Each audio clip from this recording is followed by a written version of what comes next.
Shalom a todos, que o Eterno vos abençoe grandemente a todos. Todos convivemos com um conflito em nosso interior. Andai o Espírito e jamais satisfarei a concupiscência da carne, porque a carne milita contra o Espírito e o Espírito contra a carne, porque são opostos entre si, para que não façais o que porventura seja do vosso querer. Gálatas capítulo 5, versículo 16 e 17. Queridos irmãos, importante estar ciente deste fato da luta diária em nosso interior. A luta do Espírito contra a carne e da carne contra o Espírito. Nesta passagem, Paulo mostra que o caminho para vencer é andar no Espírito, para não fazermos o que seja do nosso querer, do nosso ser natural. O segredo da vida de um crente em Jesus é andar no Espírito e viver no Espírito. Precisamos exercitar o nosso Espírito e estar em nosso Espírito, conectados ao Espírito, pois assim jamais satisfaremos a concupiscência da carne.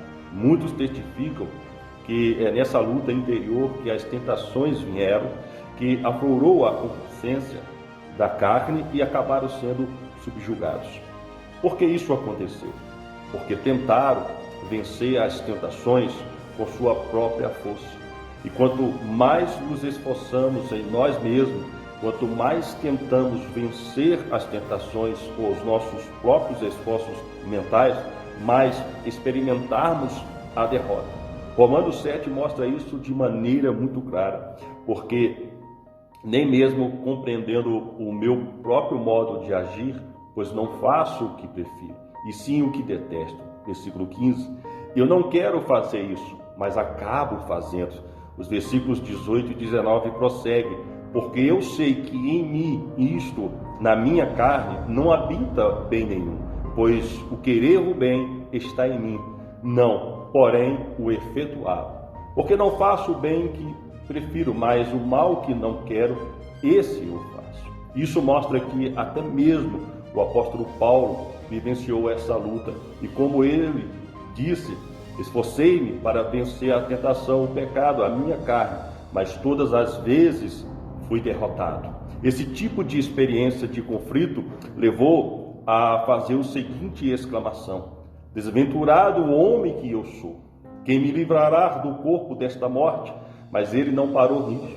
Antes afirmou: graças a Deus por Jesus Cristo, nosso Senhor. Paulo encontrou o caminho para vencer. Agora, pois, já nenhuma condenação há para os que estão em Cristo Jesus. Porque a lei do Espírito da vida em Cristo Jesus te livrou da lei do pecado e da morte. Romanos 8, versículo 1 e 2. A lei do pecado e da morte é muito forte. Nós não conseguimos vencê-la sozinhos, mas nós temos a lei do Espírito da vida dentro de nós, que é muito mais forte do que a lei do pecado e da morte. Na Epístola de Gálatas, o apóstolo Paulo também diz: se os que são de Cristo Jesus crucificaram a carne com as suas paixões e concupiscências, isso significa que você crucifica a carne. Em Colossenses também lemos: fazei, pois, morrer a vossa natureza terrena, a prostituição, impureza, paixão, lascívia, desejo maligno, avareza, que é a idolatria. Paulo mostra que podemos fazer morrer a nossa natureza terrena. Então, em Romanos 8,13, revela como isso tudo é possível.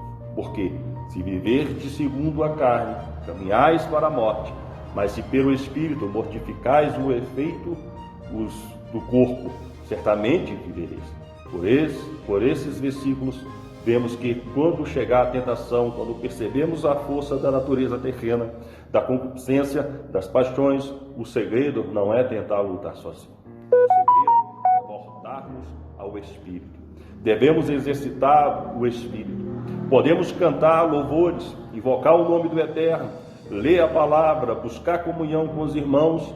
Não tente lutar com suas próprias forças. Se tentar lutar, você vai perder. Mas, se pelo Espírito mortificar os seus feitos do corpo, você certamente viverá e vencerá. Pois estamos no mundo, que é um mundo de mentiras. Muitas coisas e pessoas ao nosso redor querem nos constranger a viver pela carne, a seguir a concupiscência da carne. E quanto a isso, Paulo nos adverte: assim, pois, irmãos, somos devedores, não a carne como se constrangidos a viver segundo a carne. Romanos 8, versículo 12. E muitas das vezes nossos parentes, amigos ou colegas estão seguindo a carne e querem exercer pressão sobre nós para levarmos a seguir como ele.